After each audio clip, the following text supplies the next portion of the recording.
السلام علیکم دوستو، آپ دیکھ رہے ہیں ڈاکٹر آزاد خان چینل۔ 10ویں صدی کا ایران، علم، فلسفہ اور ستاروں کی دنیا تیزی سے بدل رہی تھی۔ اس دور میں ایک نام ابھر کر سامنے آیا، ابو الحسن خوشیار ابن لبان۔ خوشیار ایک ایرانی سائنسداں، ایک میتھمیٹیشین، ایک جغرافر اور ایک ماہر ایسٹرونومر تھا۔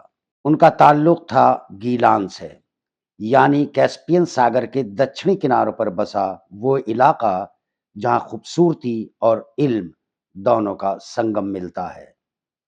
خوشیار نے اس زمانے میں میتھمیٹکس اور ایسٹرونومی کے ایسے اصول لکھے جو آنے والی صدیوں کے لیے راستہ طے کر گئے۔ ان کی مشہور کتاب پرنسپل آف ہندو رینکنگ دراصل ہندوستانی گنتی اور حساب کتاب کے طریقوں کا سب سے اہم ترجمہ مانا جاتا ہے۔ یہ وہ دور تھا جب بھارت اور ایران کے علمی رشتے گہرے ہو رہے تھے، اور خوشیار کا کام ان دونوں تہذیبوں کے بیچ ایک پل کی طرح کھڑا تھا۔ ان کی رچنائیں، ان کی جگیاسا اور ستاروں کو سمجھنے کی ان کی تڑپ آج بھی مڈول سائنس کی سب سے چمتکار مثالوں میں گنی جاتی ہے۔ خوشیار ابن لبان ایک ایسا سائنسدان جس نے صرف اپنے دور کو روشن کیا بلکہ آنے والے دوروں کی بنیاد بھی رکھ دی۔ ان کا کیریئر: خوشیار ابن لبان ایک ایسا نام جس نے 11ویں صدی کی شروعات میں علم حساب اور فلکیات یعنی ایسٹرونومی کی دنیا میں نئی راہیں کھول دیں۔ مانا جاتا ہے کہ انہوں نے جیومیٹری کو آگے بڑھانے میں بے حد اہم کردار ادا کیا۔ خوشیار نے 10ویں صدی کے مشہور میتھمیٹیشین اور کھگول شاستری ابو الوفا کی ریسرچ کو آگے بڑھایا اور اسے نئی گہرائی دی۔ اپنی مشہور کتاب جزجیز الجمی والبلیغ یعنی ویاپک اور پریپک کھگولیہ تالیکائیں، اس کتاب میں انہوں نے ایسٹرونومی کی تفصیلی ٹیبلز شامل کی جن میں البطاطی دوارا دیکھے گئے گروہوں کے اپوجی کے سدھرے ہوئے مان بھی درج تھے۔ کہا جاتا ہے کہ ان ٹیبلز کا فارسی میں ترجمہ شتابدی کے ختم ہونے سے پہلے ہی ہو چکا تھا، جس سے اس کا علم اور دور تک پھیل گیا۔ خوشیار نے صرف ستاروں اور سنکھیا تک ہی سیمت کام نہیں کیا، انہوں نے ایک جوتشیہ مقدمہ اور ایک اہم کتاب فی اصول حساب الہند یعنی ہندو گڑنا کے سدھانتوں کا گرنتھ بھی تصنیف کی۔ یہ کتاب آج بھی عربی اور ہبرو دونوں زبانوں میں موجود ہے، اور 1963 میں اس کا انگلش ترجمہ بھی سامنے آیا۔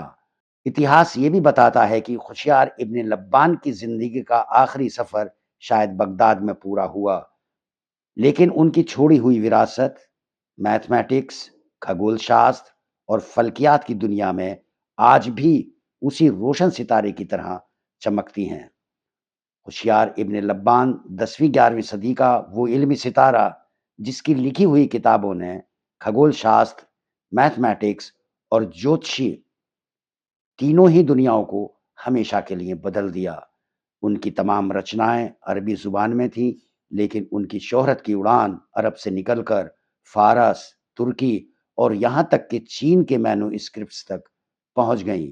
یہ اشارہ ہے کہ خوشیار کا علم سرحدوں کا محتاج نہیں تھا۔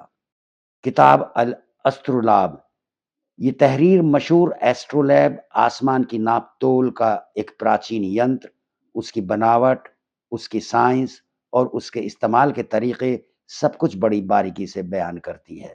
المدخل فی صناعت احکام النجوم، جس میں مجیم الاصل فی احکام النجوم بھی کہا گیا، یہ کتاب جوتشی کلا کا ایک مکمل دروازہ ہے۔ ستاروں کی حرکتیں، ان کے اثرات اور آسمانی حساب سب کچھ ایک جمع، یہ ایک وسیع، ایک ویاپک کھگولیہ سارنی تھی جس میں گروہوں، ستاروں اور آکاشی مجاز کی تفصیلیں نفاست سے درج کی گئی ہیں۔ آج جسے ہم ایسٹرونومیکل ٹیبلز کہتے ہیں، خوشیار نے اسے ایک نئی شکل دی۔